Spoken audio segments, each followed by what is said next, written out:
The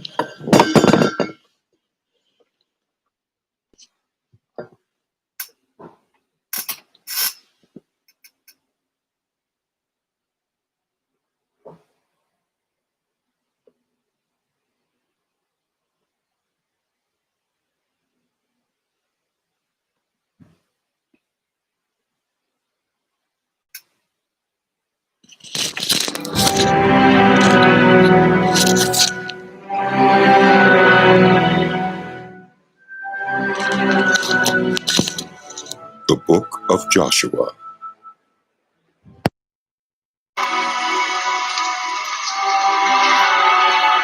After the death of Moses, the servant of the Lord said to Joshua, son of Nun, Moses' aide, Moses, my servant, is dead. Now then, you and all these people, get ready to cross the Jordan River into the land I am about to give to them, to the Israelites. I will give you every place where you set your foot, as I promised Moses. Your territory will extend from the desert to Lebanon, and from the great river, the Euphrates, all the Hittite country to the Mediterranean Sea in the west. No one will be able to stand against you all the days of your life. As I was with Moses, so I will be with you. I will never leave you nor forsake you.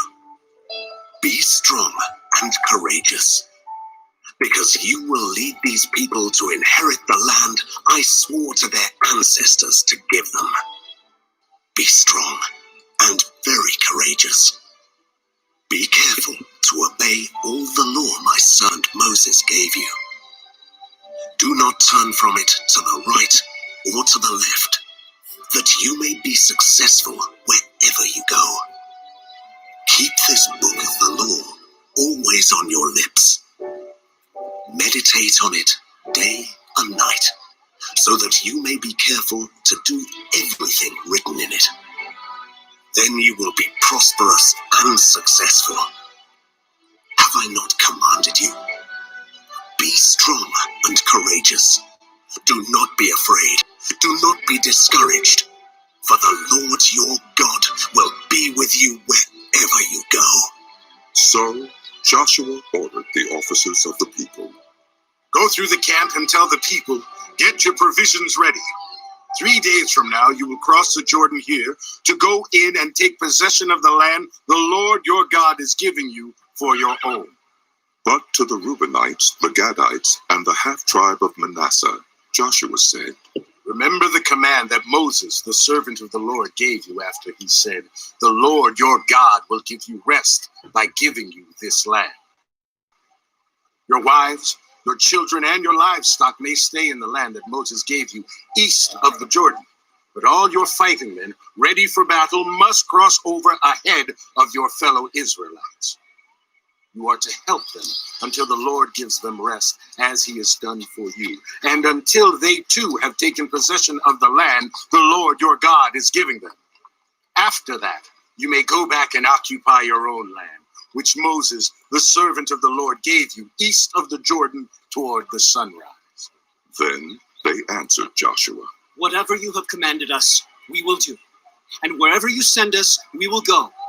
Just as we fully obeyed Moses, so we will obey you. Only may the Lord your God be with you as he was with Moses. Whoever rebels against your word and does not obey it, whatever you may command them, will be put to death. Only be strong and courageous. Then Joshua, son of Nun, secretly sent 2 spies from Shittim. Go look over the land, he said, especially Jericho. So they went and entered the house of a prostitute named Rahab and stayed there. The king of Jericho was told, look, some of the Israelites have come here tonight to spy out the land. So the king of Jericho sent this message to Rahab, bring out the men who came to you and entered your house, because they have come to spy out the whole land. But the woman had taken the 2 men and hidden them. She said, Yes, the men came to me, but I did not know where they had come from. At dusk, when it was time to close the city gate, they left. I don't know which way they went. Go after them quickly. You may catch up with them. But she had taken them up to the roof and hidden them under the stalks of flax she had laid out on the roof. So the men set out in pursuit of the spies on the road that leads to the fords of the Jordan. And as soon as the pursuers had gone out, the gate was shut. Before the spies lay down for the night, she went up on the roof and said to them, I know that the Lord has given you this land, and that a great fear of you has fallen on us, so that all who live in this country are melting in fear because of you. We have heard how the Lord dried up the water of the Red Sea for you when you came out of Egypt, and what you did to Sihon and Og, the two kings of the Amorites east of the Jordan, whom you completely destroyed.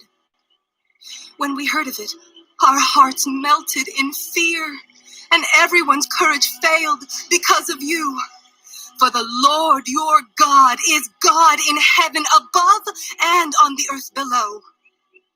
Now then, please swear to me by the Lord that you will show kindness to my family, because I have shown kindness to you. Give me a sure sign that you will spare the lives of my father and mother, my brothers and sisters, and all who belong to them, and that you will save us from death. Our lives, for your lives. The men assured her.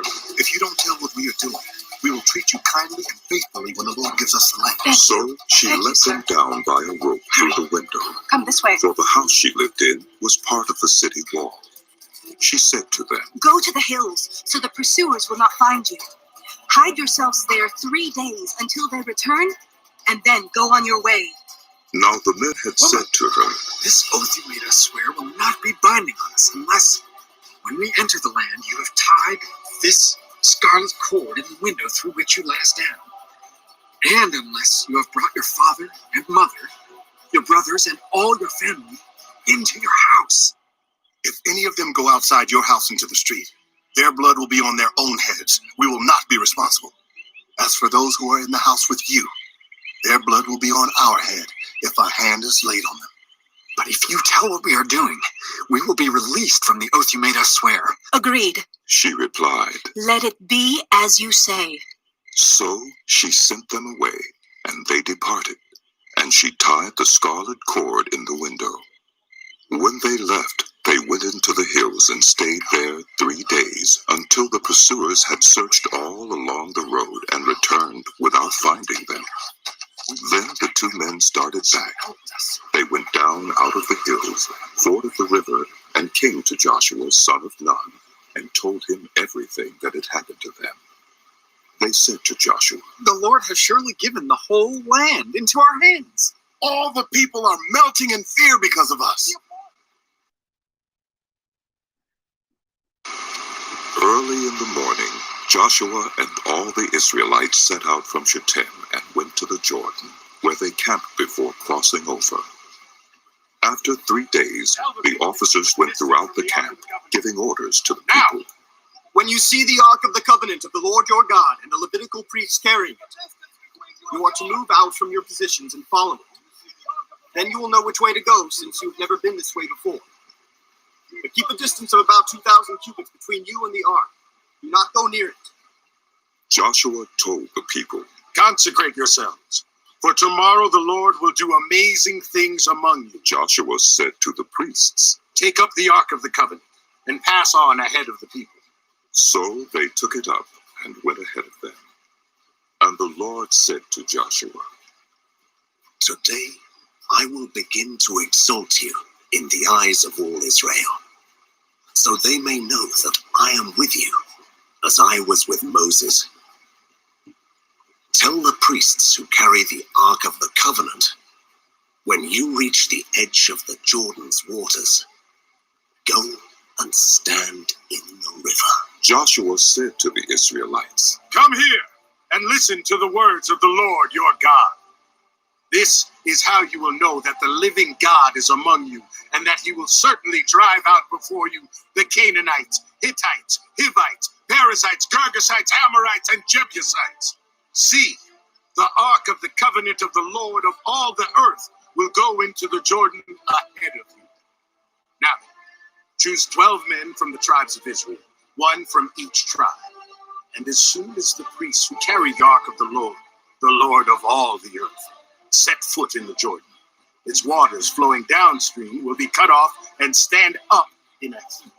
So when the people broke camp to cross the Jordan, the priests carrying the Ark of the Covenant went ahead of them. Now the Jordan is at flood stage all during harvest. Yet, as soon as the priests who carried the ark reached the Jordan and their feet touched the water's edge, the water from upstream stopped flowing. It piled up in a heap a great distance away at a town called Adam in the vicinity of Zarethan, while the water flowing down to the Sea of the Arabah, that is the Dead Sea, was completely cut off. So the people crossed over opposite Jericho. The priests who carried the Ark of the Covenant of the Lord stopped in the middle of the Jordan and stood on dry ground, while all Israel passed by until the whole nation had completed the crossing on dry ground.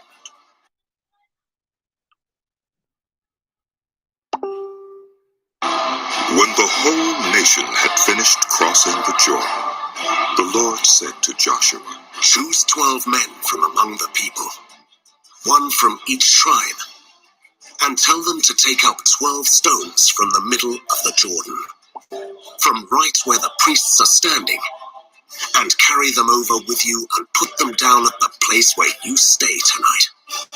So Joshua called together the 12 men he had appointed from the Israelites, one from each tribe, and said to them, Go over before the ark of the Lord your God into the middle of the Jordan. Each of you is to take up a stone on his shoulder, according to the number of the tribes of the Israelites, to serve as a sign among you. In the future, when your children ask you, what do these stones mean? Tell them that the flow of the Jordan was cut off before the ark of the covenant of the Lord. When it crossed the Jordan, the waters of the Jordan were cut off. These stones are to be a memorial to the people of Israel forever.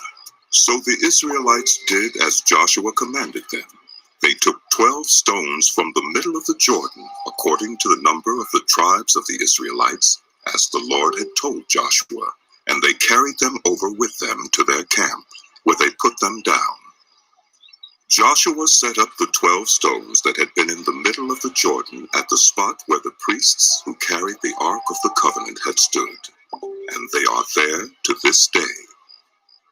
Now the priests who carried the ark remained standing in the middle of the Jordan until everything the Lord had commanded Joshua was done by the people, just as Moses had directed Joshua.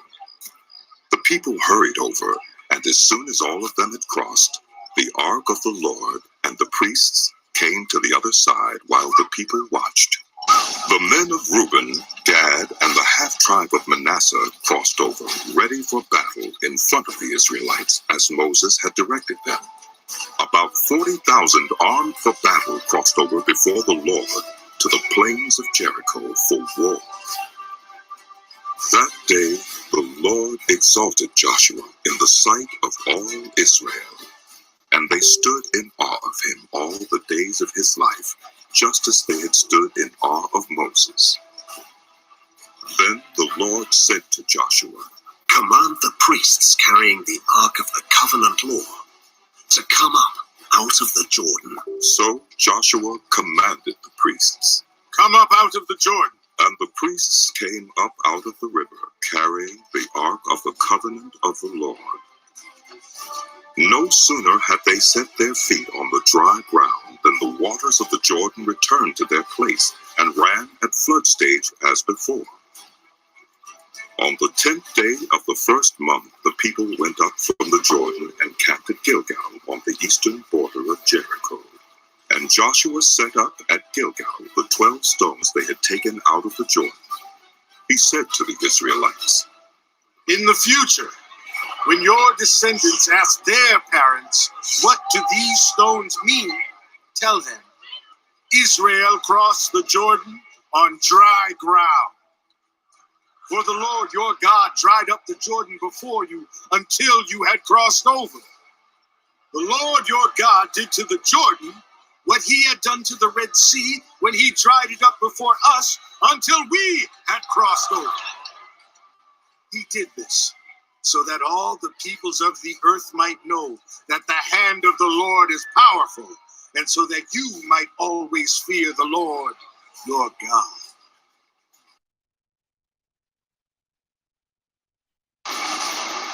Now when all the Amorite kings west of the Jordan and all the Canaanite kings along the coast heard how the Lord had dried up the Jordan before the Israelites until they had crossed over, their hearts melted in fear, and they no longer had the courage to face the Israelites. At that time the Lord said to Joshua, Make flint knives and circumcise the Israelites again. So Joshua made flint knives and circumcised the Israelites at Gibeath Haaraloth. Now this is why he did so. All those who came out of Egypt, all the men of military age, died in the wilderness on the way after leaving Egypt. All the people that came out had been circumcised, but all the people born in the wilderness during the journey from Egypt had not. The Israelites had moved about in the wilderness 40 years, until all the men who were of military age when they left Egypt had died, since they had not obeyed the Lord.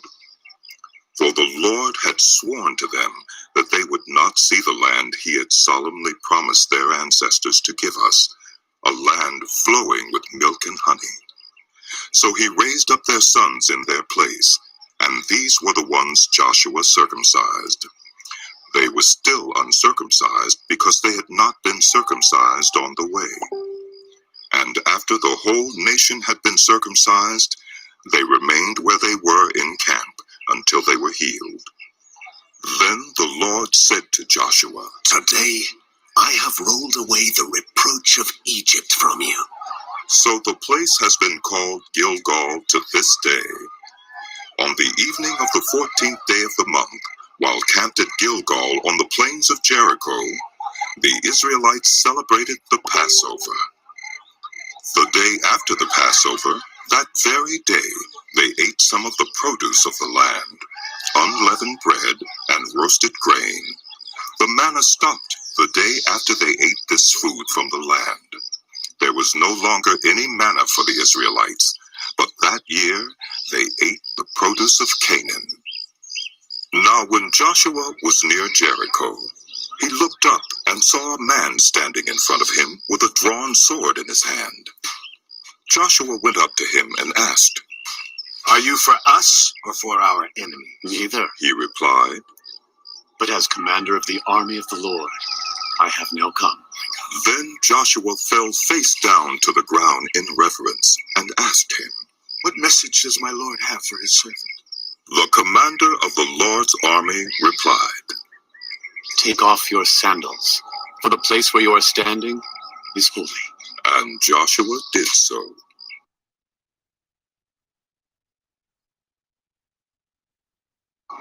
Now the gates of Jericho were securely barred because of the Israelites. No one went out and no one came in. Then the Lord said to Joshua, See, I have delivered Jericho into your hands, along with its king and its fighting men. March around the city once with all the armed men. Do this for 6 days. Have 7 priests carry trumpets of ram's horns in front of the ark. On the 7th day, march around the city 7 times, with the priests blowing the trumpets. When you hear them sound a long blast on the trumpets, have the whole army give a loud shout. Then the wall of the city will collapse, and the army will go up, everyone straight in. So Joshua son of Nun called the priests and said to them, Take up the ark of the covenant of the Lord, and have 7 priests carry trumpets in front of it. And he ordered the army, Advance! March around the city with an armed guard going ahead of the ark of the Lord. When Joshua had spoken to the people, The 7 priests carrying the 7 trumpets before the Lord went forward, blowing their trumpets, and the ark of the Lord's covenant followed them. The armed guard marched ahead of the priests who blew the trumpets, and the rear guard followed the ark. All this time the trumpets were sounding, but Joshua had commanded the army. Do not give a war cry. Do not raise your voices. Do not say a word until the day I tell you to shout. Then shout. So he had the ark of the Lord carried around the city, circling it once. Then the army returned to camp and spent the night there. Joshua got up early the next morning, and the priests took up the ark of the Lord. The 7 priests, carrying the 7 trumpets, went forward, marching before the ark of the Lord and blowing the trumpets. The armed men went ahead of them, and the rear guard followed the ark of the Lord while the trumpets kept sounding. So on the 2nd day they marched around the city once and returned to the camp. They did this for 6 days. On the 7th day they got up at daybreak and marched around the city 7 times in the same manner, except that on that day they circled the city 7 times. The 7th time around, when the priests sounded the trumpet blast, Joshua commanded the army, Shout! For the Lord has given you the city! The city and all that is in it ought to be devoted to the Lord. Only Rahab the prostitute and all who are with her in her house shall be spared, because she hid the spies we sent. But keep away from the devoted things, so that you will not bring about your own destruction by taking any of them. Otherwise, you will make the camp of Israel liable to destruction and bring trouble on it. All the silver and gold and the articles of bronze and iron are sacred to the Lord and must go into his treasury. When the trumpet sounded, the army shouted, and at the sound of the trumpet, when the men gave a loud shout, the wall collapsed. So everyone charged straight in, and they took the city. They devoted the city to the Lord, and destroyed with the sword every living thing in it, men and women, young and old, cattle, sheep, and donkeys. Joshua said to the 2 men who had spied out the land, Go into the prostitute's house and bring her out and all who belong to her, in accordance with your oath to her. So the young men who had done the spying went in and brought out Rahab, her father and mother, her brothers and sisters, and all who belonged to her. They brought out her entire family and put them in a place outside the camp of Israel. Then they burned the whole city and everything in it. But they put the silver and gold and the articles of bronze and iron into the treasury of the Lord's house. But Joshua spared Rahab the prostitute with her family and all who belonged to her, because she hid the men Joshua had sent as spies to Jericho, and she lives among the Israelites to this day. At that time Joshua pronounced this solemn oath: Cursed before the Lord is the one who undertakes to rebuild this city, Jericho. At the cost of his firstborn son, he will lay its foundation. At the cost of his youngest, he will set up its gates. So the Lord was with Joshua, and his fame spread throughout the land.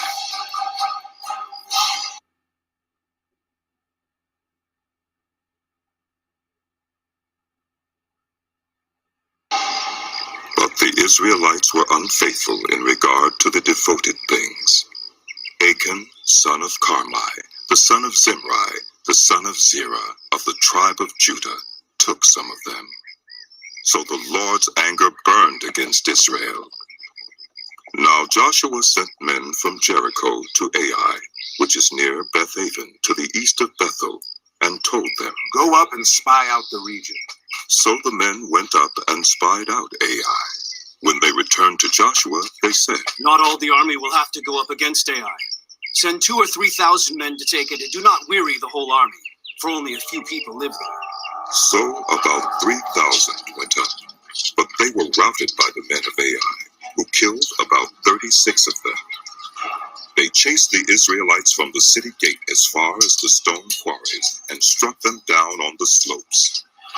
At this, the hearts of the people melted in fear and became like water. Then Joshua tore his clothes and fell face down to the ground before the ark of the Lord, remaining there till evening. The elders of Israel did the same and sprinkled dust on their heads. And Joshua said, Alas, sovereign Lord, why did you ever bring this people across the Jordan to deliver us into the hands of the Amorites to destroy us? If only we had been content to stay on the other side of the Jordan. Pardon your servant, Lord. What can I say now that Israel has been routed by its enemies? The Canaanites and the other people of the country will hear about this, and they will surround us and wipe out our name from the earth. What then will you do for your own great name? The Lord said to Joshua, Stand up. What are you doing down on your face? Israel has sinned. They have violated my covenant, which I commanded them to keep. They have taken some of the devoted things. They have stolen, they have lied. They have put them with their own possessions. That is why the Israelites cannot stand against their enemies. They turn their backs and run because they have been made liable to destruction. I will not be with you anymore unless you destroy whatever among you is devoted to destruction. Go, consecrate the people. Tell them, consecrate yourselves in preparation for tomorrow. For this is what the Lord, the God of Israel says. There are devoted things among you, Israel. You cannot stand against your enemies until you remove them. In the morning, present yourselves tribe by tribe. The tribe the Lord chooses shall come forward clan by clan. The clan the Lord chooses shall come forward family by family. And the family the Lord chooses shall come forward man by man. Whoever is caught with the devoted things shall be destroyed by fire, along with all that belongs to him. He has violated the covenant of the Lord and has done an outrageous thing in Israel.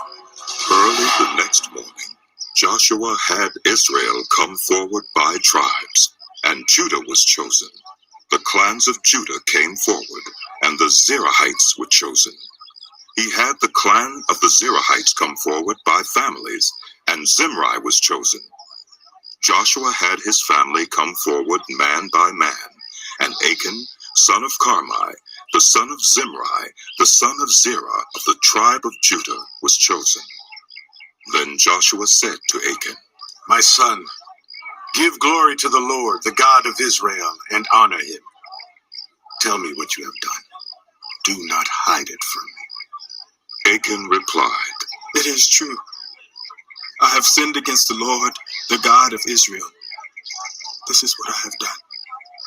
When I saw in the plunder a beautiful robe from Babylonia, 200 shekels of silver and a bar of gold weighing 50 shekels, I coveted them and took them.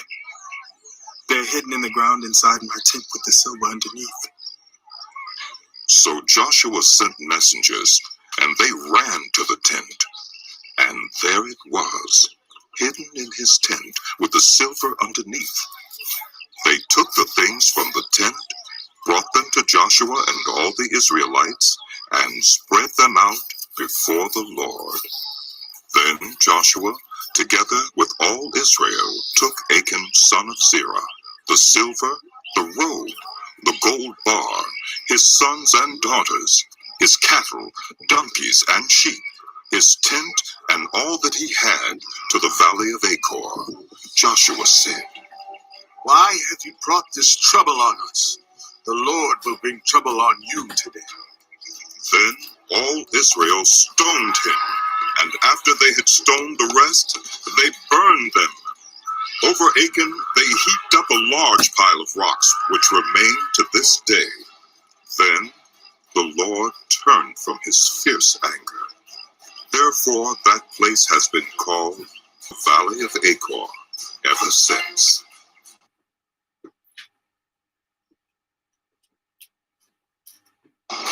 Then the Lord said to Joshua, Do not be afraid. Do not be discouraged. Take the whole army with you and go up and attack Ai. For I have delivered into your hands the king of Ai, his people, his city, and his land. You shall do to Ai and its king as you did to Jericho and its king, except that you may carry off their plunder and livestock for yourselves. Set an ambush behind the city. So Joshua and the whole army moved out to attack Ai. He chose 30,000 of his best fighting men and sent them out at night with these orders. Listen carefully. You are to set an ambush behind the city. Don't go very far from it. All of you be on the alert. I and all those with me will advance on the city. And when the men come out against us, as they did before, we will flee from them.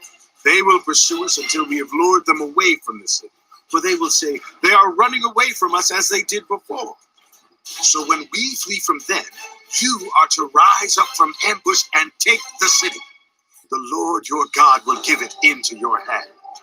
When you have taken the city, set it on fire. Do what the Lord has commanded. See to it.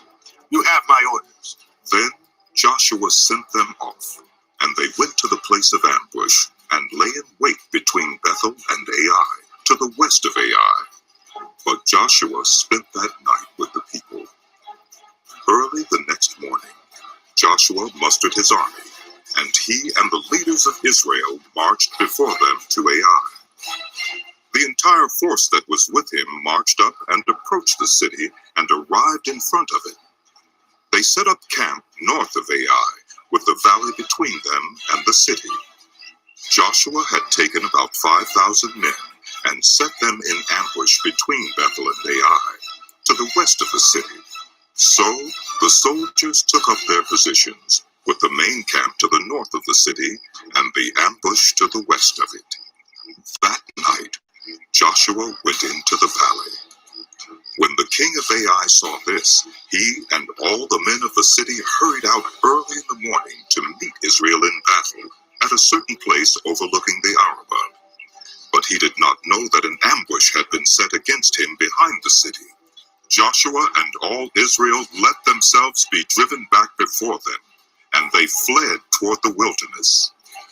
All the men of Ai were called to pursue them, and they pursued Joshua and were lured away from the city.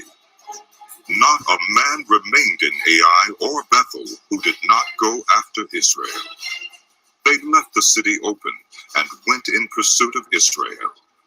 Then the Lord said to Joshua, Hold out toward Ai the javelin that is in your hand.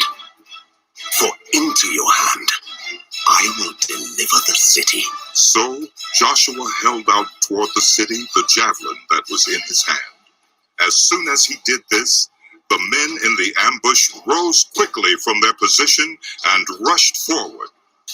They entered the city and captured it and quickly set it on fire.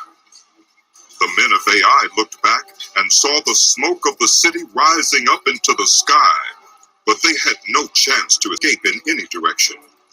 The Israelites who had been fleeing toward the wilderness had turned back against their pursuers. For when Joshua and all Israel saw that the ambush had taken the city and that smoke was going up from it, they turned around and attacked the men of Ai. Those in the ambush also came out of the city against them, so that they were caught in the middle with Israelites on both sides.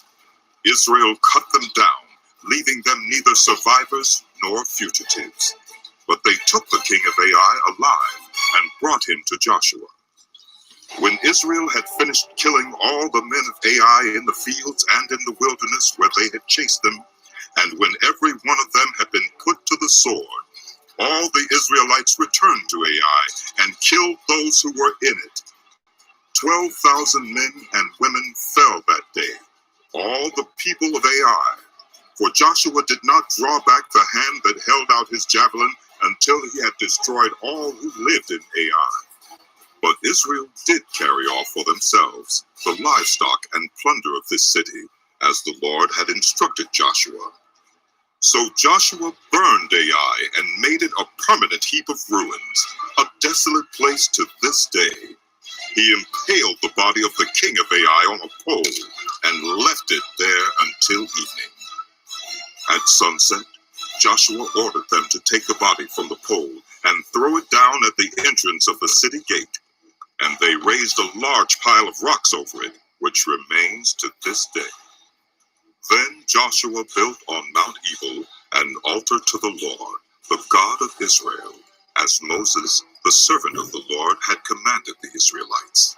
He built it according to what is written in the book of the law of Moses, an altar of uncut stones on which no iron tool had been used. On it they offered to the Lord burnt offerings and sacrificed fellowship offerings. There, in the presence of the Israelites, Joshua wrote on stones a copy of the law of Moses. All the Israelites, with their elders, officials, and judges, were standing on both sides of the Ark of the Covenant of the Lord, facing the Levitical priests who carried it. Both the foreigners living among them and the native-born were there. Half of the people stood in front of Mount Gerizim, and half of them in front of Mount Ebal, as Moses, the servant of the Lord, had formally commanded when he gave instructions to bless the people of Israel. Afterward, Joshua read all the words of the law, the blessings and the curses, just as it is written in the book of the law. There was not a word of all that Moses had commanded that Joshua did not read to the whole assembly of Israel, including the women and children and the foreigners who lived among them.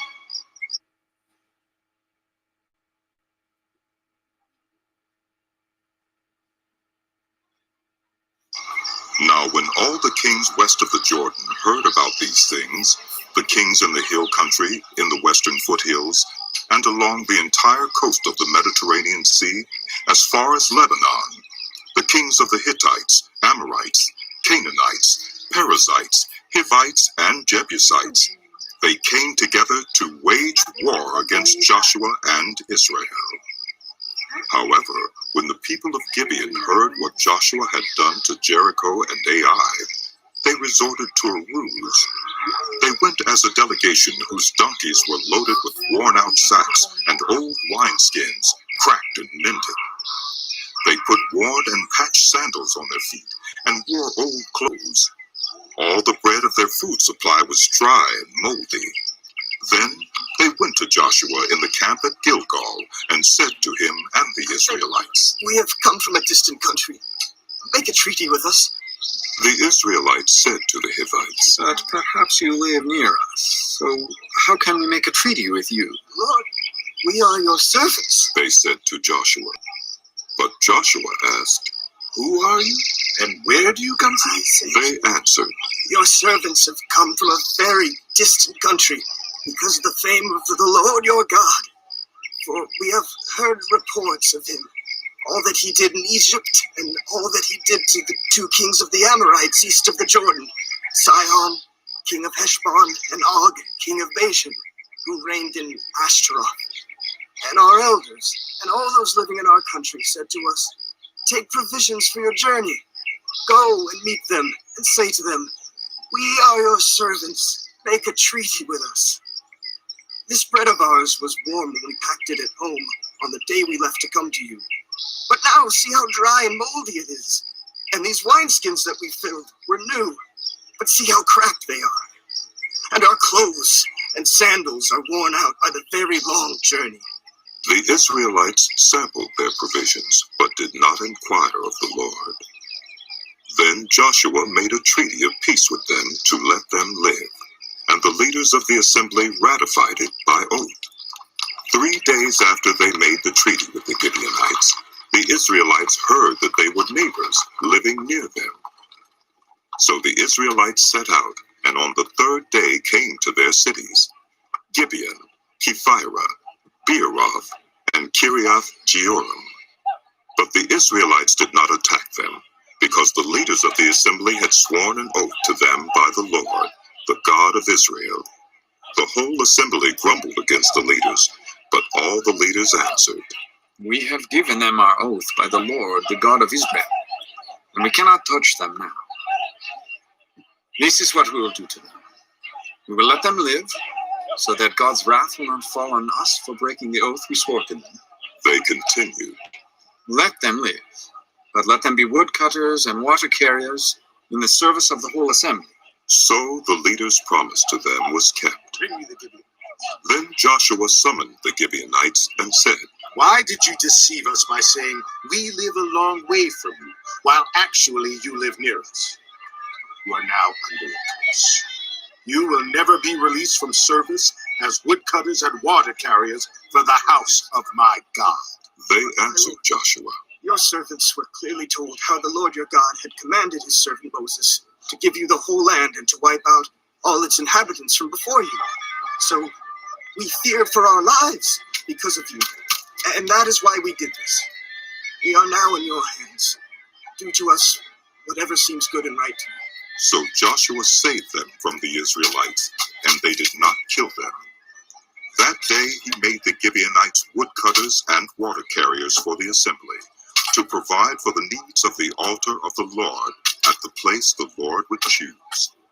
And that is what they are to this day.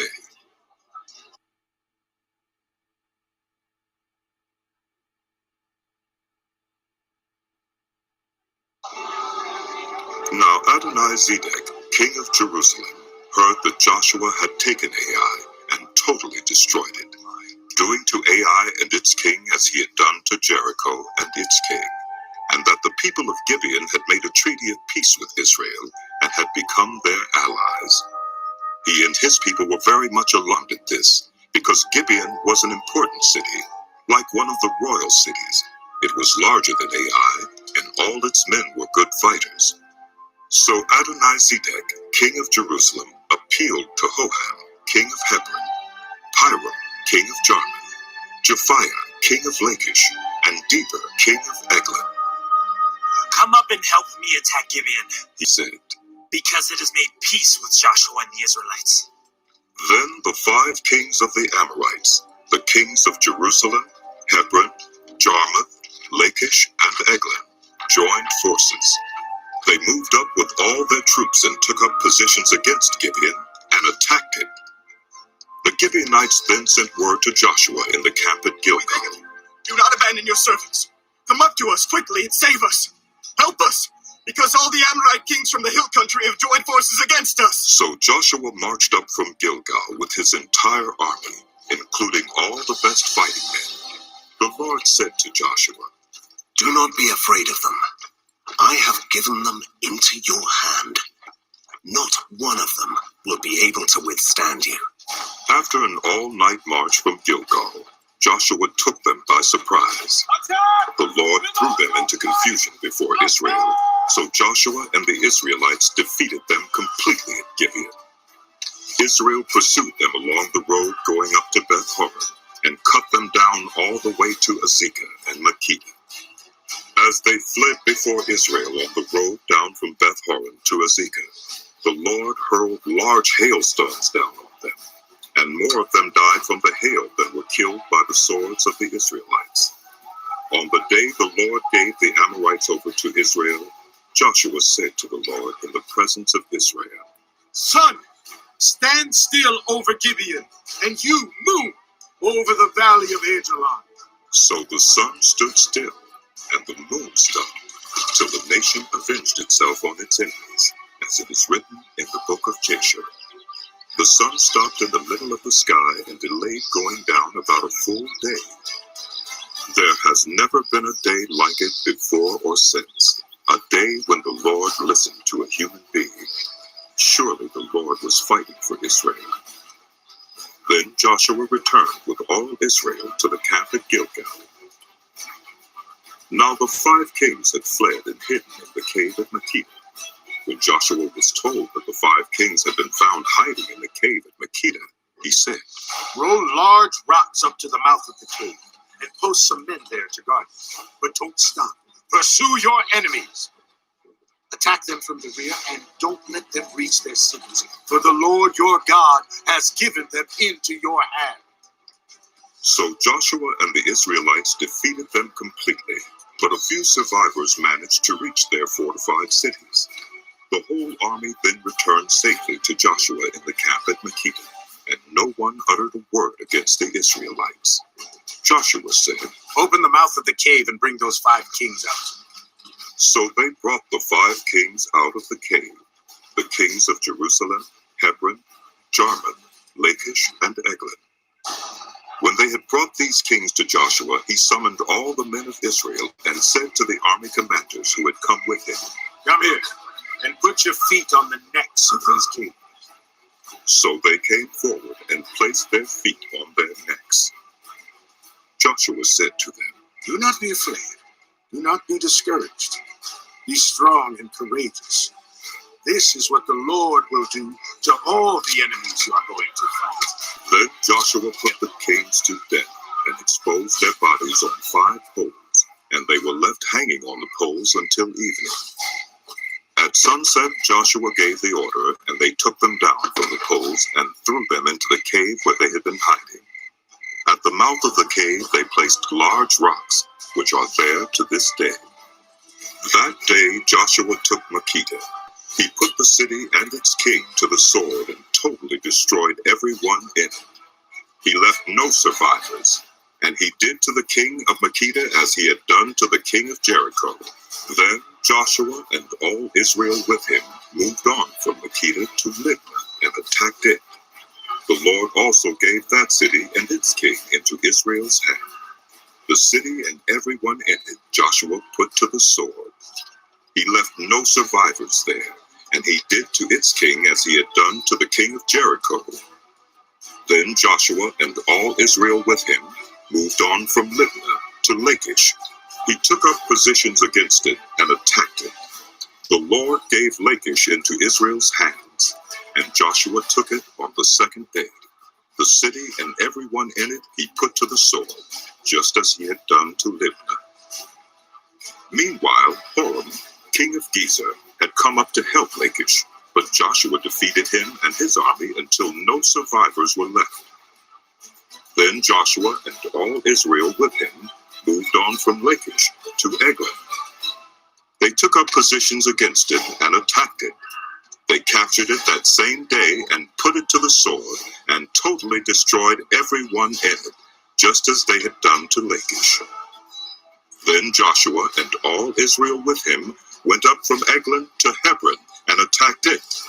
They took the city and put it to the sword, together with its king, its villages, and everyone in it.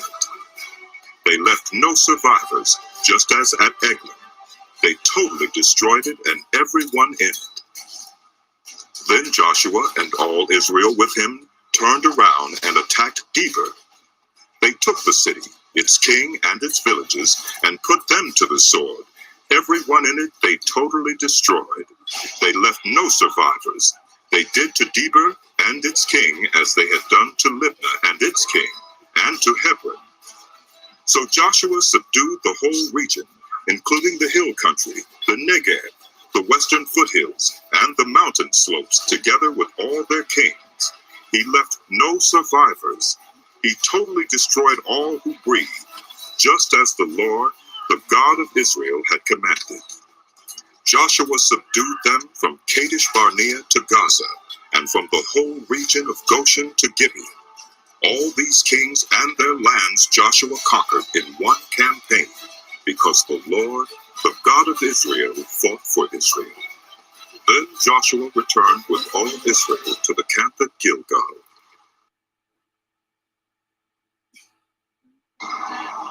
These are the kings of the land whom the Israelites had defeated and whose territory they took over east of the Jordan, from the Arnon Gorge to Mount Hermon, including all the eastern side of the Arabah. Sihon, king of the Amorites, who reigned in Heshbon. He ruled from Aurora on the rim of the Arnon Gorge, from the middle of the gorge to the Jabbok River, which is the border of the Ammonites. This included half of Gilead. He also ruled over the eastern Arabah from the Sea of Galilee to the Sea of the Arabah, that is, the Dead Sea, to Beth Jeshimoth, and then southward below the slopes of Pisgah. And the territory of Og, king of Bashan, one of the last of the Rephaites who reigned in Ashtaroth and Edrei. He ruled over Mount Hermon, Saluca, all of Bashan to the border of the people of Geshur and Maacah, and half of Gilead to the border of Sihon, king of Heshbon. Moses, the servant of the Lord, and the Israelites conquered them. And Moses, the servant of the Lord, gave their land to the Reubenites, the Gadites, and the half-tribe of Manasseh to be their possession. Here is a list of the kings of the land that Joshua and the Israelites conquered on the west side of the Jordan, from Baal-Gad in the valley of Lebanon to Mount Halak, which rises toward Seir. Joshua gave their lands as an inheritance to the tribes of Israel, according to their tribal divisions. The lands included the hill country, the western foothills, the Arabah, the mountain slopes, the wilderness, and the Negev. These were the lands of the Hittites, Amorites, Canaanites, Perizzites, Hivites, and Jebusites. These were the kings. The king of Jericho, 1. The king of Ai, near Bethel, 1. The king of Jerusalem, 1. The king of Hebron, 1. The king of Jarmuth, 1. The king of Lachish, 1. The king of Eglon, 1. The king of Gezer, 1. The king of Deber, 1. The king of Geder, 1. The king of Hormah, 1. The king of Arad, 1. The king of Libnah, 1. The king of Adullam, 1. The king of Megiddo, 1. The king of Bethel, 1. The king of Tappuah, 1. The king of Hepher, 1. The king of Aphek, 1. The king of Lasharon, 1. The king of Madon, 1. The king of Hazor, 1. The king of Shimron-Meron, 1. The king of Akshaph, 1. The king of Taanach, 1. The king of Megiddo, 1. The king of Kedesh, 1. The king of Jokneam in Carmel, 1. The king of Dor in Nathan Dor, 1. The king of Goyim in Gilgal, 1. The king of Tirzah, 1. 31 kings in all.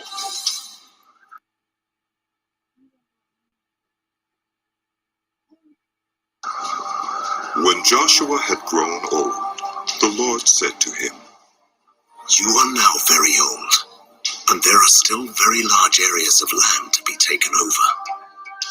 This is the land that remains. All the regions of the Philistines and Geshurites, from the Shihor River on the east of Egypt to the territory of Ekron on the north. All of it counted as Canaanite, though held by the 5 Philistine rulers in Gaza, Ashdod, Ashkelon, Gath, and Ekron. The territory of the Avites on the south. All the land of the Canaanites, from Era of the Sidonians as far as Aphek, and the border of the Amorites, the area of Byblos, and all Lebanon to the east, from Baal-Gad below Mount Hermon to Lebo-Hamath.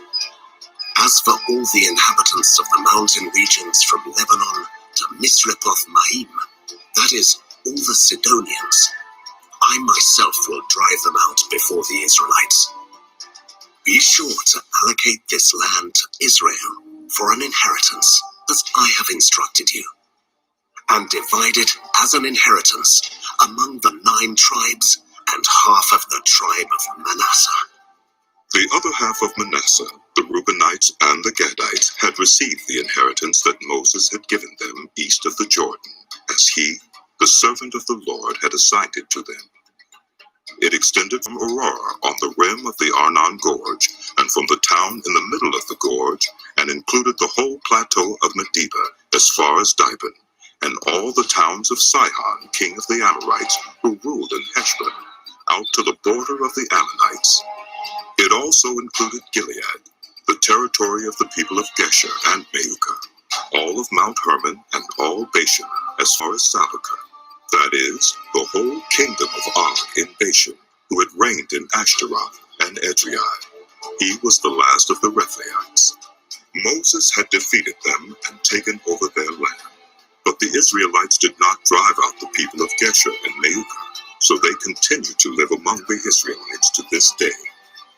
But to the tribe of Levi he gave no inheritance, since the food offerings presented to the Lord, the God of Israel, are their inheritance, as he promised them. This is what Moses had given to the tribe of Reuben, according to its clans: the territory from Gerar on the rim of the Arnon Gorge, and from the town in the middle of the gorge, and the whole plateau past Medeba to Heshbon, and all its towns on the plateau, including Dibon, Bamoth Baal, Beth Baal Meah, Jahaz, Kedemoth, Mephaath, Kiriathaim, Sibmah, Zereth Shahar on the hill in the valley, Beth Peor, the slopes of Pisgah, and Beth Jeshimon, all the towns on the plateau, and the entire realm of Sihon, king of the Amorites, who ruled at Heshbon. Moses had defeated him and the Midianite chiefs, Evi, Rekem, Zur, Hur, and Reba, princes allied with Sihon, who lived in that country. In addition to those slain in battle, the Israelites had put to the sword Balaam, son of Beor, who practiced divination. The boundary of the Reubenites was the bank of the Jordan. These towns and their villages were the inheritance of the Reubenites, according to their clans. This is what Moses had given to the tribe of Gad, according to its clans: the territory of Jazer, all the towns of Gilead, and half the Ammonite country as far as Aurora, near Rabbah, and from Heshbon to Ramoth Mizpah and Betonim, and from Mehunaim to the territory of Debir, and in the valley, Beth Haram, Beth Nimrah, Succoth, and Zaphon, with the rest of the realm of Sihon, king of Heshbon, the east side of the Jordan, the territory up to the end of the Sea of Galilee. These towns and their villages were the inheritance of the Gadites, according to their clans. This is what Moses had given to the half-tribe of Manasseh, that is, to half the family of the descendants of Manasseh, according to its clans: the territory extending from Mehunaim and including all of Bashan, the entire realm of Og, king of Bashan, all the settlements of Jair in Bashan, 60 towns, half of Gilead, and Ashtaroth and Edrei, the royal cities of Og in Bashan. This was for the descendants of Machir, son of Manasseh, for half of the sons of Machir, according to their clans. This is the inheritance Moses had given when he was in the plains of Moab, across the Jordan, east of Jericho. But to the tribe of Levi Moses had given no inheritance. The Lord, the God of Israel, is their inheritance, as he promised them.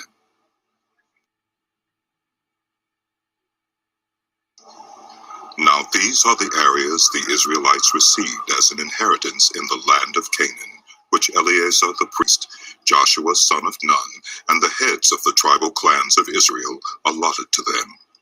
Their inheritances were assigned by lot to the 9.5 tribes, as the Lord had commanded through Moses.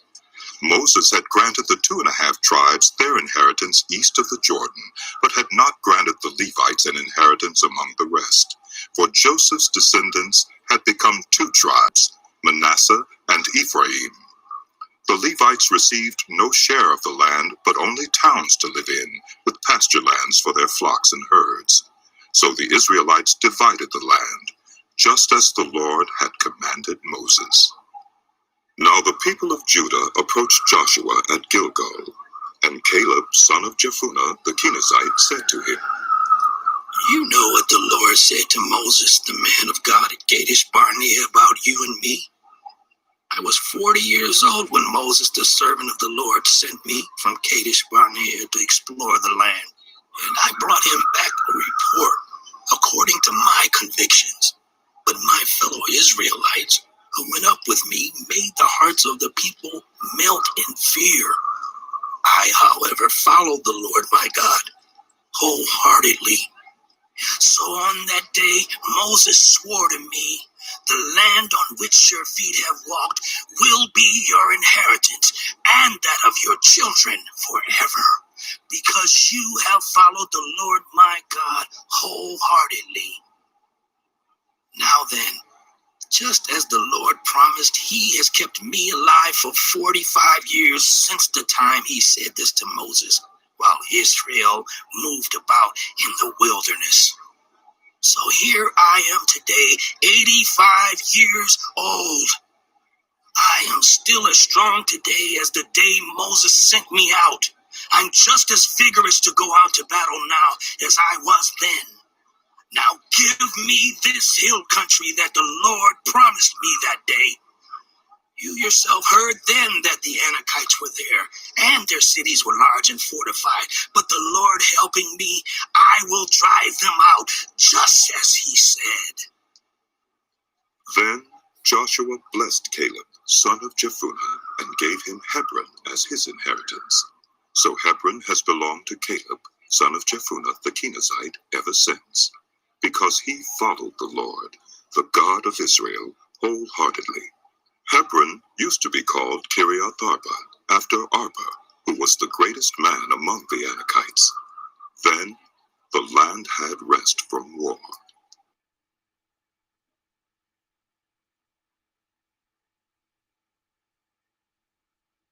The allotment for the tribe of Judah, according to its clans, extended down to the territory of Edom, to the desert of Zin in the extreme south.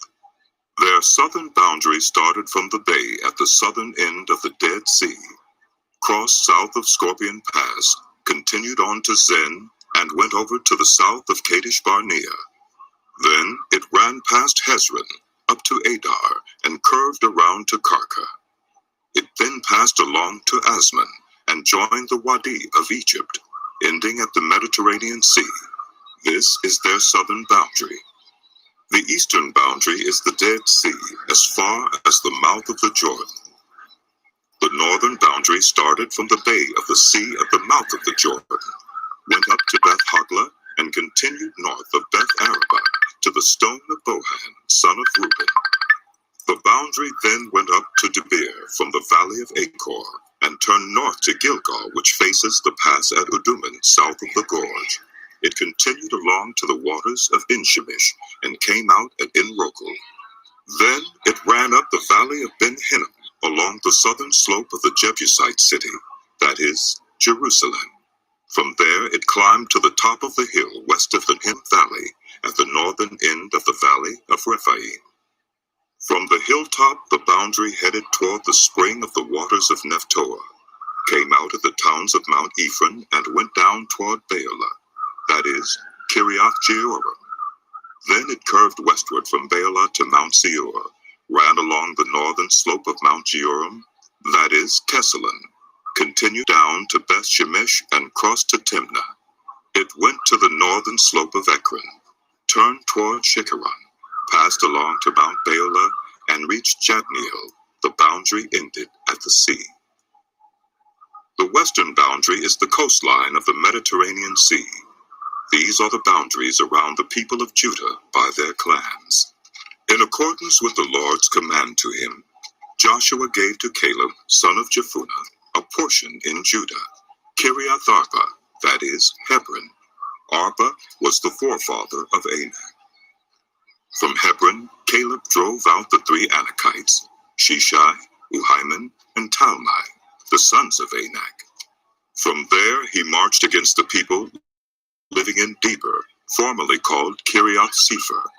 And Caleb said, I will give my daughter Aksah in marriage to the man who attacks and captures Kiriath Sepher. Othniel, son of Kenaz, Caleb's brother, took it. So Caleb gave his daughter Aksah to him in marriage. One day when she came to Othniel, she urged him to ask her father for a field. When she got off her donkey, Caleb asked her, What can I do for you? She replied, Do me a special favor. Since you have given me land in the Negev, give me also springs of water. So Caleb gave her the upper and lower springs. This is the inheritance of the tribe of Judah, according to its clans. The southernmost towns of the tribe of Judah in the Negev toward the boundary of Edom were Kebzeel, Eder, Jager, Kaina, Dimona, Adudah, Kedesh, Hazer, Ithnan, Ziph, Telim, Bealoth, Hazer Gadata, Kiriath Hezron, that is, Hazor, Amam, Shema, Molada, Hazer Gada, Heshmon, Beth Pelet, Hazer Shaul, Beersheba, Biziothia, Beulah, Ayim, Ezem, El Tolad, Kisel, Horma, Ziklag, Madmana, Sansana, Libaeth, Shillim, Ain, and Rimmon, a total of 29 towns and their villages. In the western foothills, Eshtaol, Zorah, Ashna, Zanoah, Enganim, Tapua, Enam, Jarmuth, Udullam, Soka, Uzika, Shaaraim, Adithaim, and Gedera, or Gederathaim, 14 towns and their villages. Zenon, Hadassah, Migdal Gad, Dilian, Mizpah, Joktheel, Lachish, Bozkath, Eglon, Caban, Lamas, Kitlish, Gedera, Beth Dagon, Naoma, and Makeda, 16 towns and their villages. Libnah, Ether, Ashan, Ifta, Ashna, Nezib, Keilah, Aksib, and Marisha, 9 towns and their villages. Ekron, with its surrounding settlements and villages west of Ekron, all that were in the vicinity of Ashdod, together with their villages. Ashdod, its surrounding settlements and villages, and Gaza, its settlements and villages, as far as the Wadi of Egypt and the coastline of the Mediterranean Sea. In the hill country, Shemer, Jatter, Soko, Dana, Kiriath Sana, that is, Deber, Anab, Eshtemoa, Anim, Goshen, Holon, and Gilo, 11 towns and their villages. Arab, Duma, Eshan, Janim, Beth Tapua, Ufika, Humpta, Kiriath Arba, that is, Hebron, and Zior, 9 towns and their villages. Maon, Carmel, Ziph, Jutta, Jezreel, Jokdeam, Zanoah, Cain, Gibeah, and Timnah, 10 towns and their villages. Howlhol, Beth Zur, Gedor, Meerath, Beth Anath, and Eltikon, 6 towns and their villages. Kiriath Baal, that is, Kiriath Jearim, and Rabbah, 2 towns and their villages. In the wilderness, Beth Araba, Midden, Sekeka, Nibshan, the city of salt, and En-Gedi, 6 towns and their villages. Judah could not dislodge the Jebusites who were living in Jerusalem. To this day, the Jebusites live there with the people of Judah. The allotment for Joseph began at the Jordan, east of the springs of Jericho, and went up from there through the desert into the hill country of Bethel. It went on from Bethel, that is Luz, crossed over to the territory of the Archites in Ataroth, descended westward to the territory of the Japhletites as far as the region of Lower Beth Horon, and on to Gezer, ending at the Mediterranean Sea. So Manasseh and Ephraim, the descendants of Joseph, received their inheritance. This was the territory of Ephraim, according to its clans. The boundary of their inheritance went from Ataroth-Adar in the east to Upper Beth Horon and continued to the Mediterranean Sea. From Mikmethath on the north it curved eastward to Taanath Shiloh, passing by it to Genoa on the east. Then it went down from Genoa to Ataroth and Naarah, touched Jericho, and came out at the Jordan. From Tapua, the border went west to the Cana ravine and ended at the Mediterranean Sea. This was the inheritance of the tribe of the Ephraimites, according to its clans. It also included all the towns and their villages that were set aside for the Ephraimites within the inheritance of the Manassites.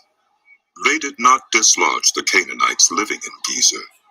To this day, the Canaanites live among the people of Ephraim, but are required to do forced labor.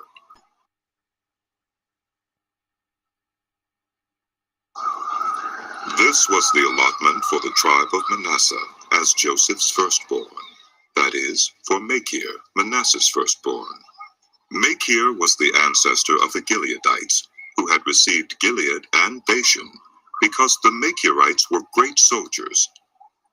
So this allotment was for the rest of the people of Manasseh, the clans of Abiezer, Helek, Asriel, Shechem, Hepher, and Shemida.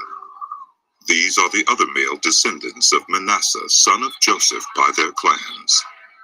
Now Zelophehad, son of Hepher, the son of Gilead, the son of Machir, the son of Manasseh, had no sons, but only daughters, whose names were Mahlah, Noah, Haglah, Milcah, and Tirzah. They went to Eleazar the priest, Joshua son of Nun, and the leaders, and said, "The Lord commanded Moses to give us an inheritance among our relatives." So Joshua gave them an inheritance along with the brothers of their father, according to the Lord's command. Manasseh's share consisted of 10 tracts of land besides Gilead and Bashan east of the Jordan, because the daughters of the tribe of Manasseh received an inheritance among the sons. The land of Gilead belonged to the rest of the descendants of Manasseh. The territory of Manasseh extended from Asher to Mikmethath, east of Shechem. The boundary ran southward from there to include the people living at Tapua. Manasseh had the land of Tapua, but Tapua itself on the boundary of Manasseh belonged to the Ephraimites. Then the boundary continued south to the Cana ravine. There were towns belonging to Ephraim lying among the towns of Manasseh, but the boundary of Manasseh was the northern side of the ravine and ended at the Mediterranean Sea. On the south, the land belonged to Ephraim, on the north, to Manasseh. The territory of Manasseh reached the Mediterranean Sea and bordered Asher on the north and Issachar on the east. Within Issachar and Asher, Manasseh also had Bethshan, Ibleam, and the people of Dor, Endor, Teonak, and Megiddo, together with their surrounding settlements. The third in the list is Naphath. Yet the Manassites were not able to occupy these towns, for the Canaanites were determined to live in that region. However, when the Israelites grew stronger, they subjected the Canaanites to forced labor, but did not drive them out completely. The people of Joseph said to Joshua, "Why have you given us only one allotment and one portion for an inheritance? We are a numerous people, and the Lord has blessed us abundantly." "If you are so numerous," Joshua answered, "and if the hill country of Ephraim is too small for you, go up into the forest and clear land for yourselves there in the land of the Perizzites and Rephaites." The people of Joseph replied, "The hill country is not enough for us, and all the Canaanites who live in the plain have chariots fitted with iron, both those in Bethshan and its settlements, and those in the valley of Jezreel." But Joshua said to the tribes of Joseph, to Ephraim and Manasseh, "You are numerous and very powerful. You will have not only one allotment, but the forested hill country as well. Clear it, and its farthest limits will be yours, though the Canaanites have chariots fitted with irons, and though they are strong, you can drive them out." The whole assembly of the Israelites gathered at Shiloh and set up the tent of meeting there. The country was brought under their control, but there were still 7 Israelite tribes who had not yet received their inheritance. So Joshua said to the Israelites, "How before you begin to take possession of the land that the Lord, the God of your ancestors, has given you. Appoint 3 men from each tribe. I will send them out to make a survey of the land and to write a description of it, according to the inheritance of each. Then they will return to me. You are to divide the land into 7 parts. Judah is to remain in its territory on the south, and the tribes of Joseph in their territory on the north. After you have written descriptions of the 7 parts of the land, bring them here to me, and I will cast lots for you in the presence of the Lord our God.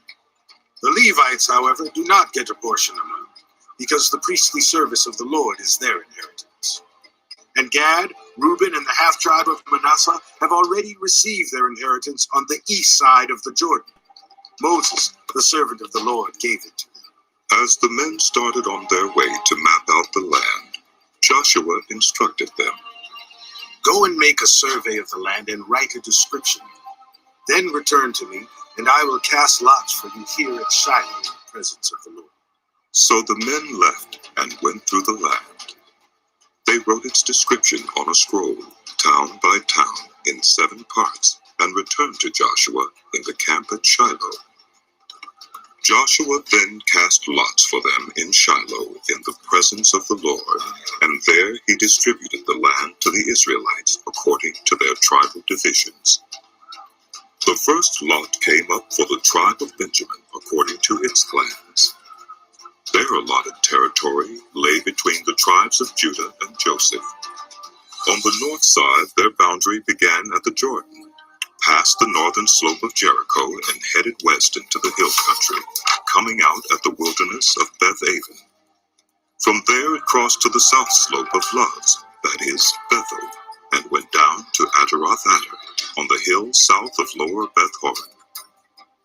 From the hill facing Beth-horon on the south, the boundary turned south along the western side and came out at Kiriath-baal, that is, Kiriath-jearim, a town of the people of Judah. This was the western side.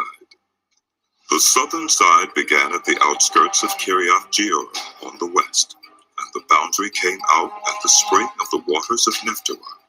The boundary went down to the foot of the hill, facing the valley of Ben-Hinnom, north of the valley of Rephaim. It continued down the Hinnom Valley along the southern slope of the Jebusite city, and so to En-rogel. It then curved north, went to En-shemesh, continued to the ladder, which faces the pass of Adon, and ran down to the stone of Bohan, son of Reuben. It continued to the northern slope of Beth-arabah, and on down into the Arabah.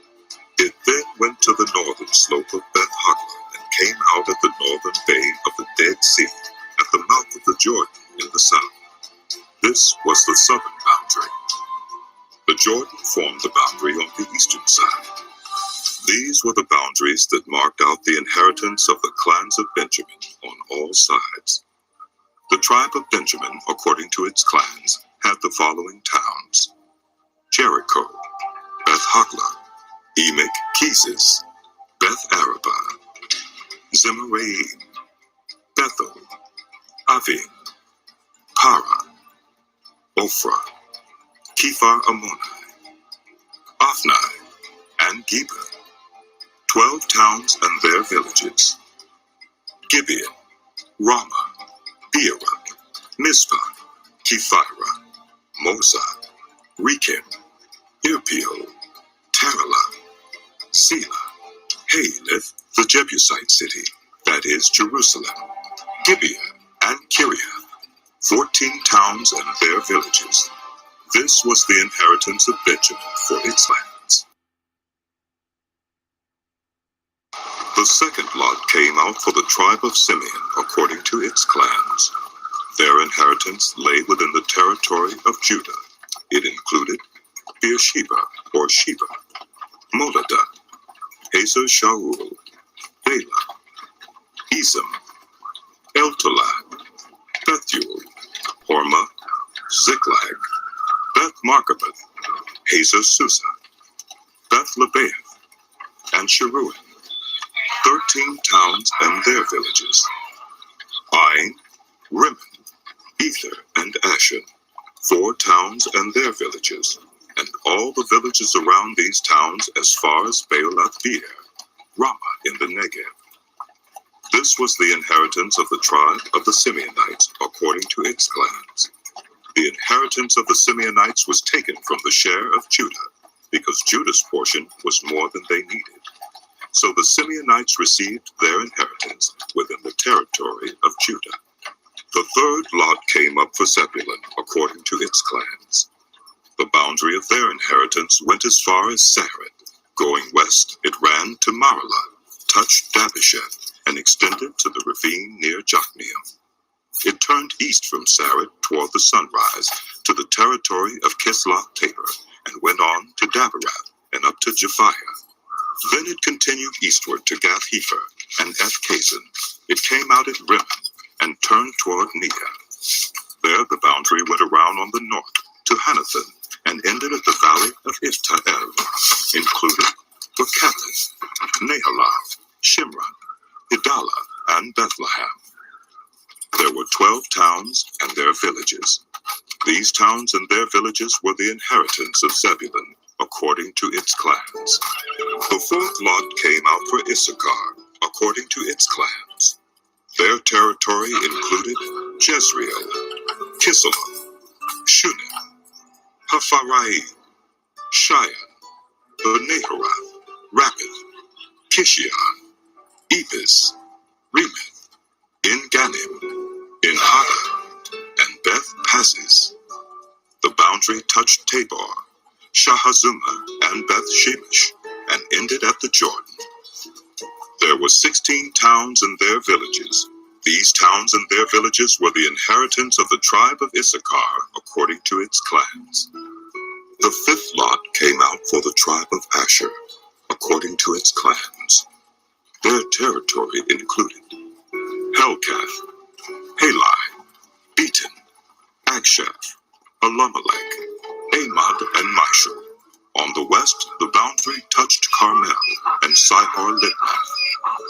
It then turned east toward Beth-Dagon, touched Zebulun and the valley of Ifta-El, and went north to Beth-Emek and Neiel, passing Kabul on the left. It went to Abdon, Rehob, Hammon, and Cana, as far as Greater Sidon. The boundary then turned back toward Ramah, and went to the fortified city of Tyre, turned toward Hosah, and came out at the Mediterranean Sea in the region of Akzib, Umah, Aphek, and Rehob. There were 22 towns and their villages. These towns and their villages were the inheritance of the tribe of Asher, according to its clans. The sixth lot came out for Naphtali, according to its clans.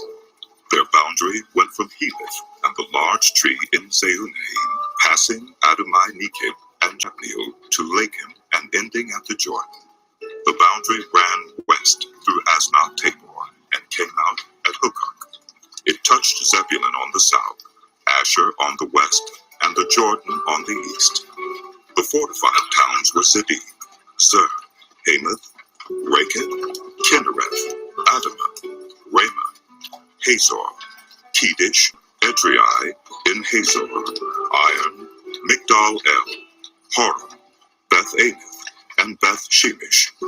There were 19 towns and their villages. These towns and their villages were the inheritance of the tribe of Naphtali, according to its clans. The seventh lot came out for the tribe of Dan, according to its clans. The territory of their inheritance included Zorah, Eshtaol, Ir-Shemesh, Sheol-Labin, Ajalon, Iflah, Elam, Timnah, Ekron, Eltekah, Gibbethon, Beolath, Jehud, Beni-Berak, Gath-Rimmon, Mijarkon, and Rakin, with the area facing Joppa. When the territory of the Danites was lost to them, they went up and attacked Leshem, took it, put it to the sword, and occupied it. They settled in Leshem and named it Dan, after their ancestor. These towns and their villages were the inheritance of the tribe of Dan, according to its clans. When they had finished dividing the land into its allotted portions, the Israelites gave Joshua son of Nun an inheritance among them, as the Lord had commanded. They gave him the town he asked for, Timnath-Serah, in the hill country of Ephraim, and he built up the town and settled there. These are the territories that Eleazar the priest, Joshua son of Nun, and the heads of the tribal clans of Israel assigned by lot at Shiloh in the presence of the Lord at the entrance to the tent of meeting. And so they finished dividing the land. Then the Lord said to Joshua, "Tell the Israelites to designate the cities of refuge, as I instructed you through Moses, so that anyone who kills a person accidentally and unintentionally may flee there and find protection from the avenger of blood. When they flee to one of these cities, they are to stand in the entrance of the city gate and state their case before the elders of that city. Then the elders are to admit the fugitive into their city and provide a place to live among them. If the avenger of blood comes in pursuit, the elders must not surrender the fugitive, because the fugitive killed their neighbor unintentionally and without malice aforethought. They are to stay in that city until they have stood trial before the assembly, and until the death of the high priest who is serving at that time. Then they may go back to their own home in the town from which they fled." So they set apart Kedesh in Galilee in the hill country of Naphtali, Shechem in the hill country of Ephraim, and Kiriath Arba, that is, Hebron, in the hill country of Judah. East of the Jordan on the other side from Jericho, they designated Bezer in the wilderness on the plateau in the tribe of Reuben, Ramoth in Gilead in the tribe of Gad, and Golan in Bashan in the tribe of Manasseh. Any of the Israelites or any foreigner residing among them who killed someone accidentally could flee to these designated cities and not be killed by the avenger of blood prior to standing trial before the assembly.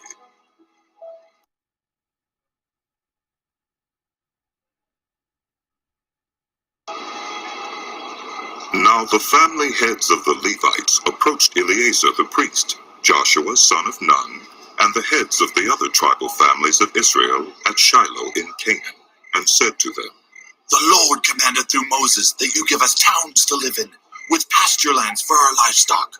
So, as the Lord had commanded, the Israelites gave the Levites the following towns and pasture lands out of their own inheritance.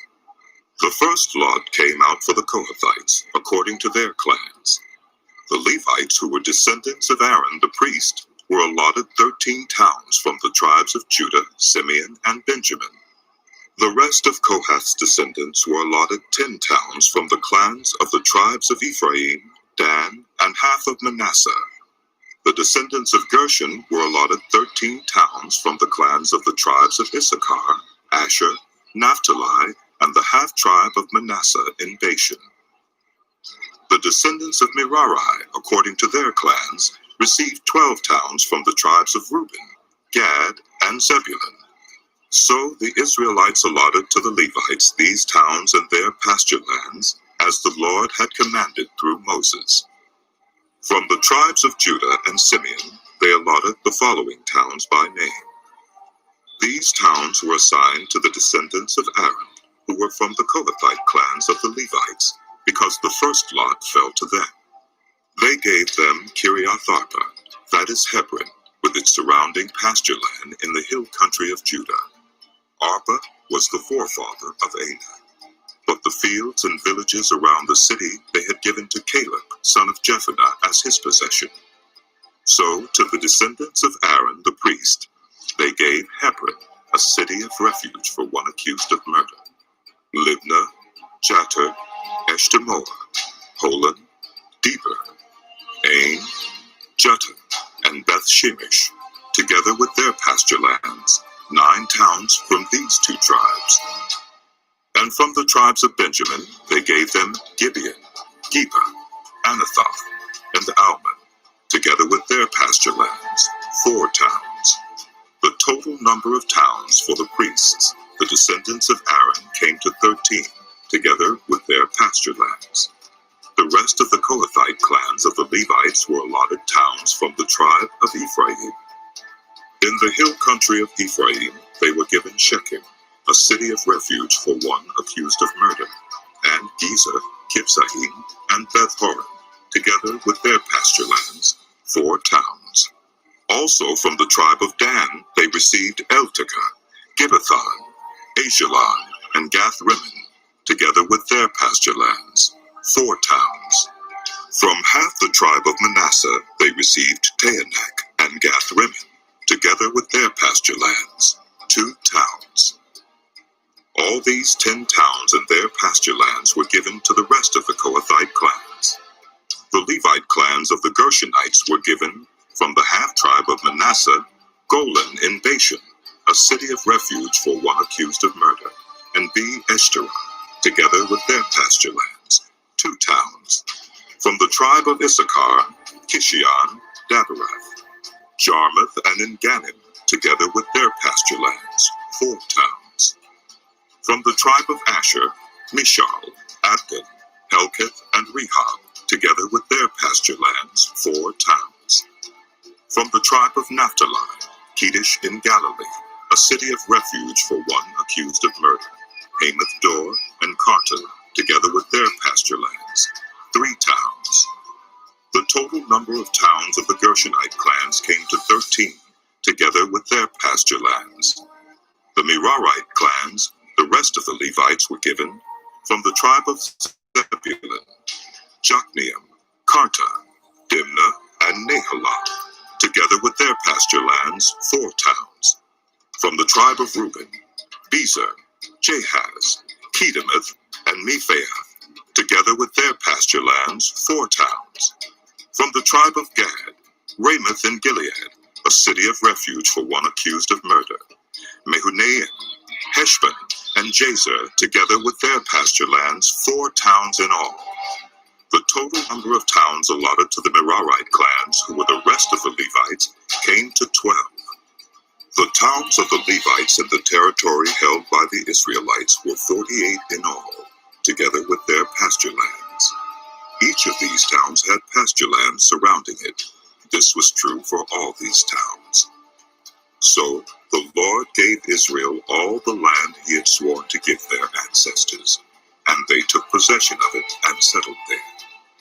The Lord gave them rest on every side, just as he had sworn to their ancestors. Not one of their enemies withstood them. The Lord gave all their enemies into their hands. Not one of all the Lord's good promises to Israel failed. Every one was fulfilled.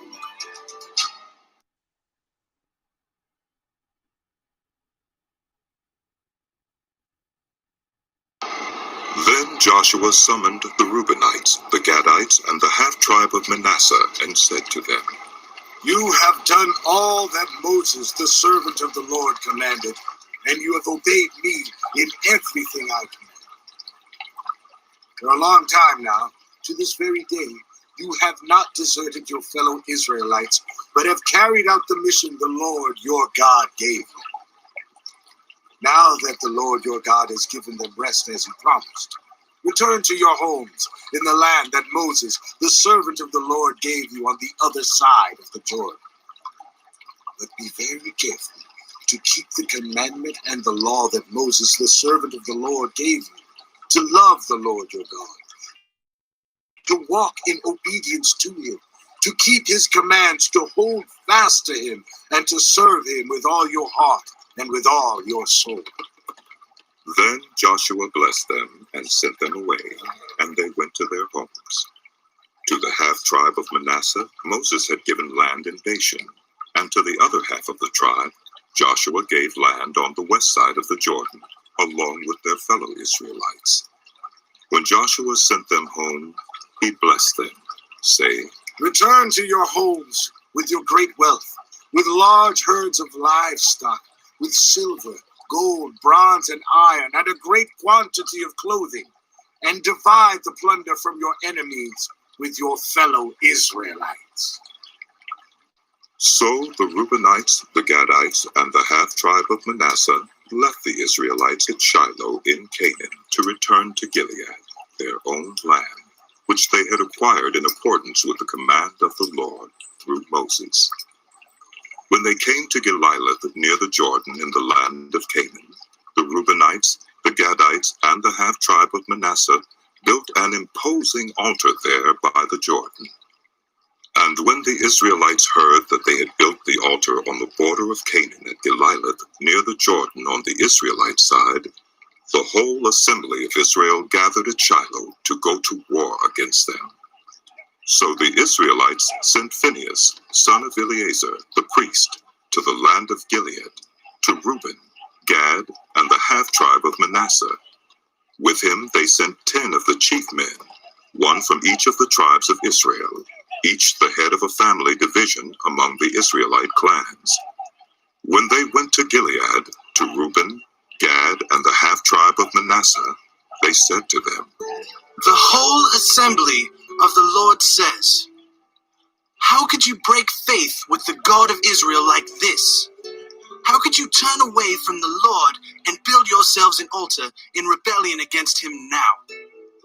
Was not the sin of Peor enough for us? Up to this very day, we have not cleansed ourselves from that sin, even though a plague fell on the community of the Lord. And are you now turning away from the Lord? If you rebel against the Lord today, tomorrow he will be angry with the whole community of Israel.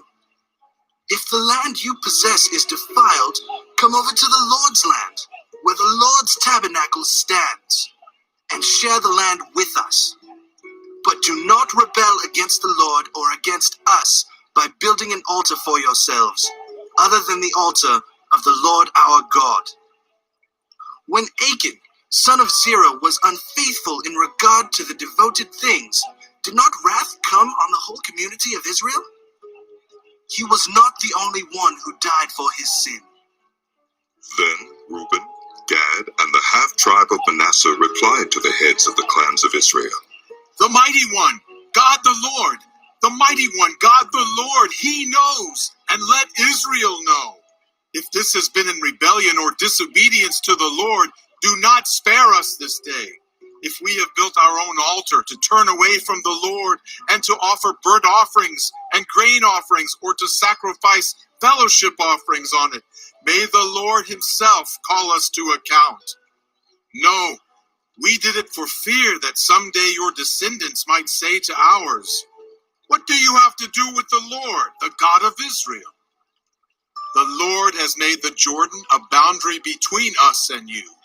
You Reubenites and Gadites, you have no share in the Lord, so your descendants might cause ours to stop fearing the Lord. That is why we said, Let us get ready and build an altar, but not for burnt offerings or sacrifices. On the contrary, it is to be a witness between us and you and the generations that follow, that we will worship the Lord at his sanctuary with our burnt offerings, sacrifices, and fellowship offerings. Then, in the future, your descendants will not be able to say to ours, You have no share in the Lord. And we said, If they ever say this to us or to our descendants, we will answer, Look at the replica of the Lord's altar, which our ancestors built, not for burnt offerings and sacrifices, but as a witness between us and you. Far be it from us to rebel against the Lord and turn away from him today by building an altar for burnt offerings, grain offerings, and sacrifices, other than the altar of the Lord our God that stands before his tabernacle. When Phinehas the priest and the leaders of the community, the heads of the clans of the Israelites, heard what Reuben, Gad, and Manasseh had to say, they were pleased. And Phinehas, son of Eleazar the priest, said to Reuben, Gad, and Manasseh, Today we know that the Lord is with us, because you have not been unfaithful to the Lord in this matter. Now you have rescued the Israelites from the Lord's hand. Then Phinehas, son of Eleazar the priest, and the leaders returned to Canaan from their meeting with the Reubenites and Gadites in Gilead, and reported to the Israelites. They were glad to hear the report and praised God. And they talked no more about going to war against them to devastate the country where the Reubenites and the Gadites lived. And the Reubenites and the Gadites gave the altar this name: a witness between us that the Lord is God.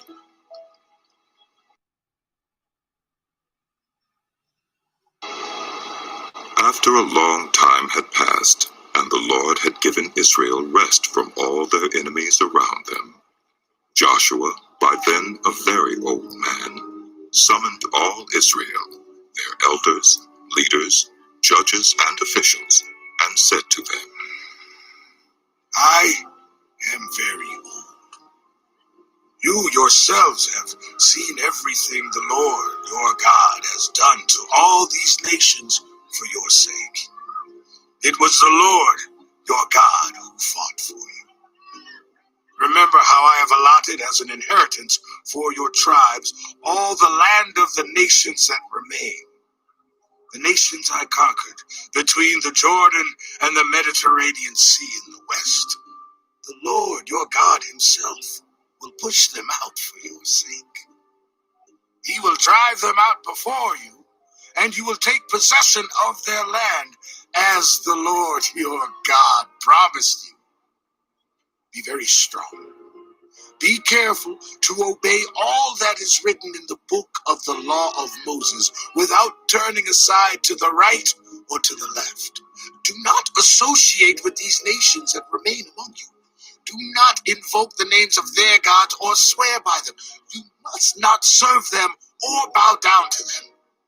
But you are to hold fast to the Lord your God as you have until now.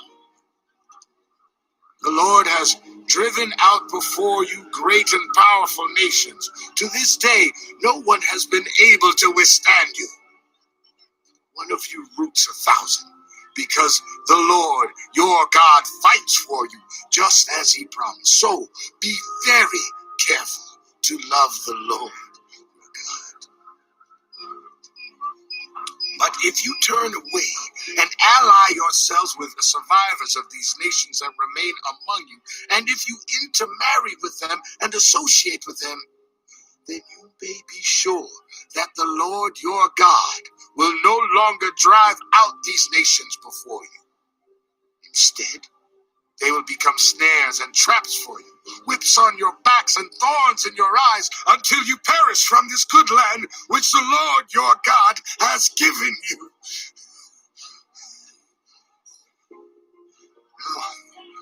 I am about to go the way of all the earth. You know with all your heart and soul that not one of all the good promises the Lord your God gave you has failed. Every promise has been fulfilled. Not one has failed.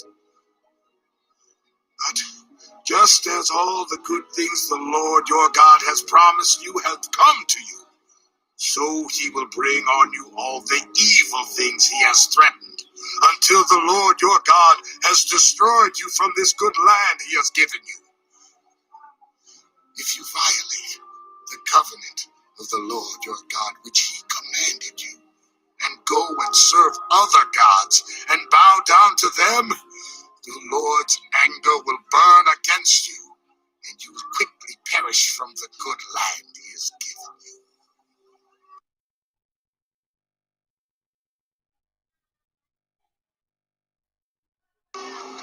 Then Joshua assembled all the tribes of Israel at Shechem.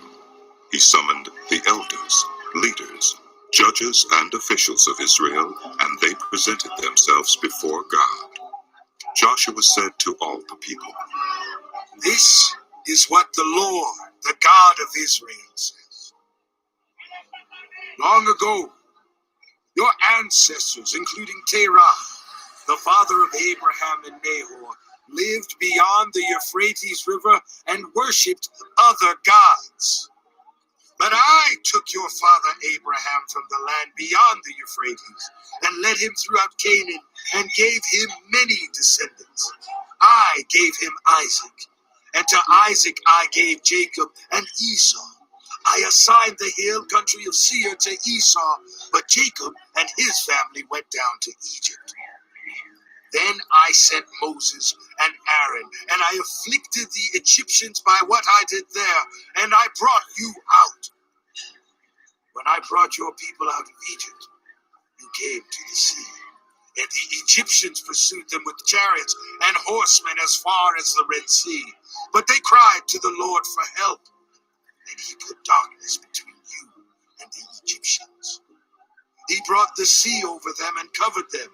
You saw with your own eyes what I did to the Egyptians.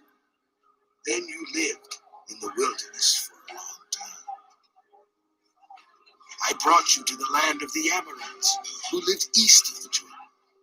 They fought against you, but I gave them into your hands. I destroyed them from before you, and you took possession of their land. When Balak, son of Zippor, the king of Moab, prepared to fight against Israel, he sent for Balaam, son of Beor, to put a curse on you. But I would not listen to Balaam, so he blessed you again and again, and I delivered you out of his hand. Then you crossed the Jordan and came to Jericho.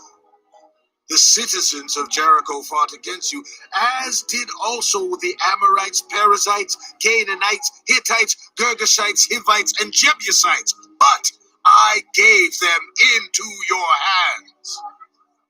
I sent the hornet ahead of you, which drove them out before you. Also the 2 Amorite kings. You did not do it with your own sword and bow. So I gave you a land on which you did not toil, and cities you did not build, and you live in them, and eat from vineyards and olive groves that you did not plant. Oh, fear the Lord, and serve him with all faithfulness. Throw away the gods your ancestors worshipped beyond the Euphrates River and in Egypt, and serve the Lord. But if serving the Lord seems undesirable to you, then choose for yourselves this day whom you will serve. Whether the gods your ancestors served beyond the Euphrates, or the gods of the Amorites in whose land you are living.